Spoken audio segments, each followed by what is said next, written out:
My name is Gary Lambert. I'm the Director of 21st Century Learning for the Beacontown Central School District in upstate New York. And I am David Yantef. I am a Technology Integration Specialist at the Beacontown Central School District in upstate New York. Awesome. And we were supposed to present today at 1:40. So we had a change of schedule, change of plans for our flight. So unfortunately we had to cancel, but we wanted to get the word out about what we were doing in Beacontown. And we saw you guys and thought this would be the best place to do it. Yeah. So we are the founders of our student-run help desk in our district called the Beak Squad. I know people listening can't see it, but we were wearing our shirts. So. And it's sanctioned by Best Buy. We have a great relationship with them. What's Best Buy thing about that? No, they're actually very flattered by it. Awesome. But we wanted to get the word out to people that it's a great way to make use of the resources that you have within your district. It's completely possible to do. It's a niche that a lot of students are really looking for. Sure. The students that may not be the traditional athletes, the standouts in other ways. They are contributing in so many ways to us. In fact, we formerly had an insurance policy underwriting our one-to-one. We now did away with that, and we're doing an in-house device protection plan as a club for the Beak Squad. All those funds that would go to the shareholders of the insurance company now are sitting in the club, and those are paying for the parts, and the students are getting some awesome real-world experiences. And that alone is worth the price of admission to your session. That thinking outside the box and realizing, hey, we can leverage this beautifully. Never thought of it. Until, Absolutely. That's why we come to these things to meet folks like you who figured that out. That's awesome right there. And we didn't expect to know. We didn't have our roadmap completely laid out before us. We've just kind of been going with, well, this is what we need to do. How are we going to get this done? We're spending all this money on protecting our devices, and really that money's just leaving our district and not doing anything to benefit us except for those rare students who break their Chromebooks. Well, how do we fix that? Why don't we just bring that and make our own in-house protection plan? That way we can fund our project and we can keep repairing the Chromebooks we need to repair and not have to... And that money's not just gone. Exactly. Because it's in a club, it rolls over from year to year. So if we don't spend it all, it's there for us the following year. And thinking about the opportunities for students, the leadership opportunities, the opportunities for growth, the real-world experiences that they're getting. We're developing internship relationships with colleges, universities, local businesses that see this as an opportunity to partner with a progressive district and have a great relationship. These might be their future employees, and keeping that talent and that interest within the community is one way to really build those bridges between business and education. So we're really excited about it. We're a little dejected that we can't present today, but we're planning on taking our presentation that we're going to do and doing a Google Hangout on air sometime down the road. We just got certified as Google Certified Educators. Trainers on Monday. So we're going to broadcast that out to our cohort group and try to get the word out. This is a theme we're really passionate about because we see it as it's not exactly up and coming, but it's still a developing part of ed tech that I think a lot of people haven't tapped into yet. Right. And we really want to just help get the word out and make every district realize this is something they can do. And the companies that we've worked with, AG Parts Direct, for example, Tech Defenders, they've all been fantastic about partnering with us and trying to understand how they can better serve us, because we're really providing a better service to our staff and students. If we're turning around those repairs and we're doing them in-house, those students are depending on their devices. They can't wait for a week to have that sent out and sent back when it's repaired. So it's making, it's not an extra anymore. It's an essential part of what they do. Yeah, I have a great question. So are the mostly high school kids? Actually, we're doing 6 through 12. Awesome. Yeah. Because it's a time investment, really. And really, if you hook them when they're that young, then you can invest all the time. Exactly.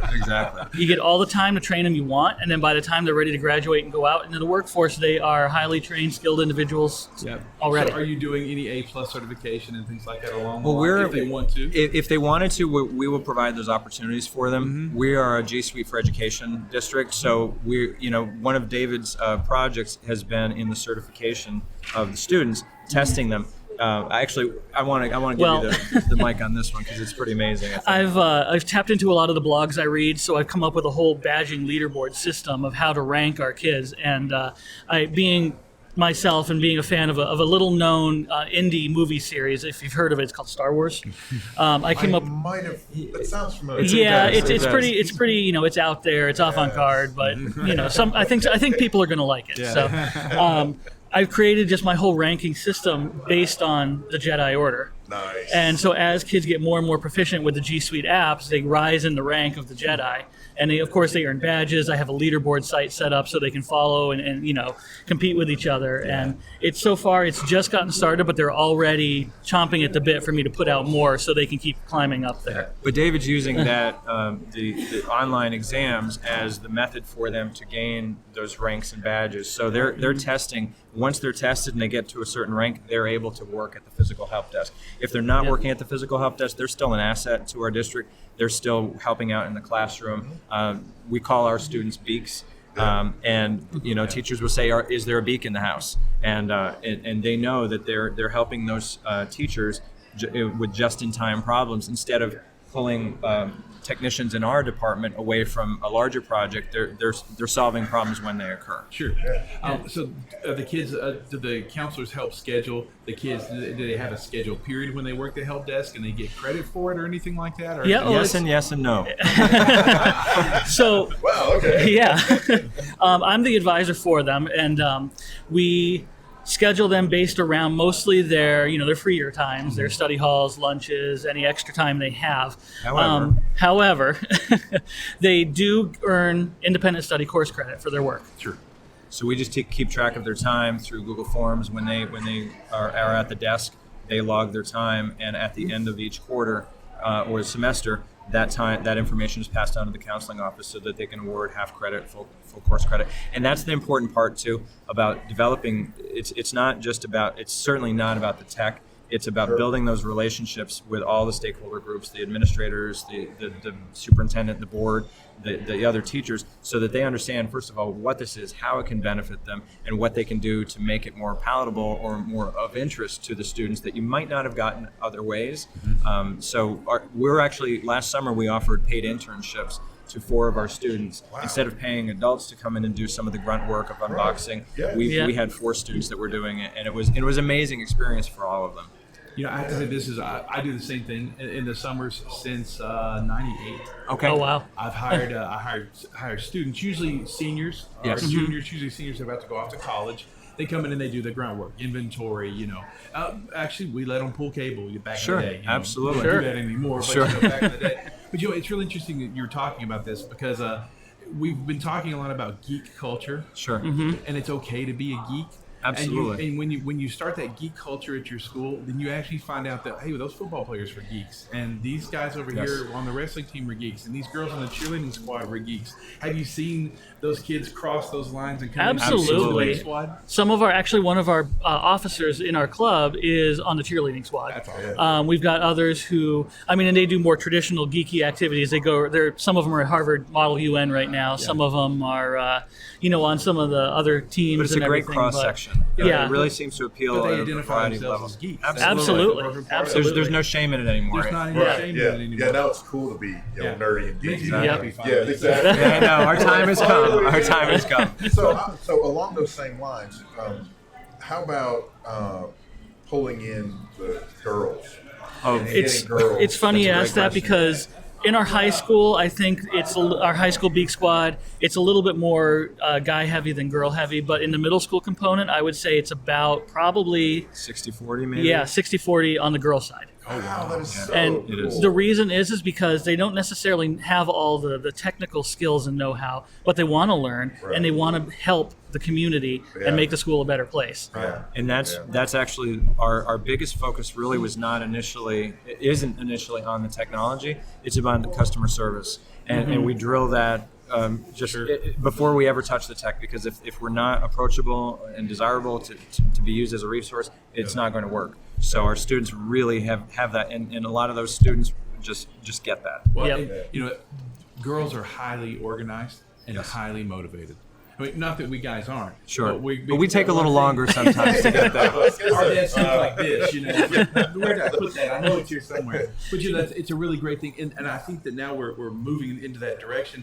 Every time we partner and we have a good, cooperative of girls and boys in a group, and they learn from each other pretty quickly. Absolutely. I think the boys learn more. I have 2 daughters and a wife, so I learn pretty quickly, exactly what I'm supposed to pick up and clean up and all that stuff. Keep organized. That's really awesome. You guys are doing it. So where can, so you didn't get to do your session, Yes. but at your session, you were going to give them a website or a Google site, and there's a white paper or something out there that you guys are going to share. Well, we've got our presentation that's linked to FETC's page. But we will also place the presentation on our club's website. It's bcsdk12.org Okay. /Beak Squad, BEEK squad. Okay. And it'll be linked at the bottom. But Yeah. we're more than happy to help any other districts that are interested in going down this path. We were helped by Burlington High School, Jen Sheffer, Bethlehem High School, Sal D'Angelo, great resources, great people to reach out to.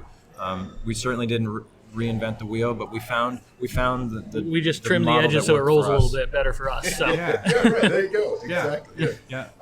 Is there a central place on Twitter that Beak Squad can be found? We're Or setting you that up. guys- Actually, we've been trying for student empowerment, I have a social media manager who has just gotten started building a site and trying to tweet out and stuff like that. Okay. So I know he's created one, and I'm sure it's just Beak Squad, but I have to double check with him to Right, see what he yeah, set sure.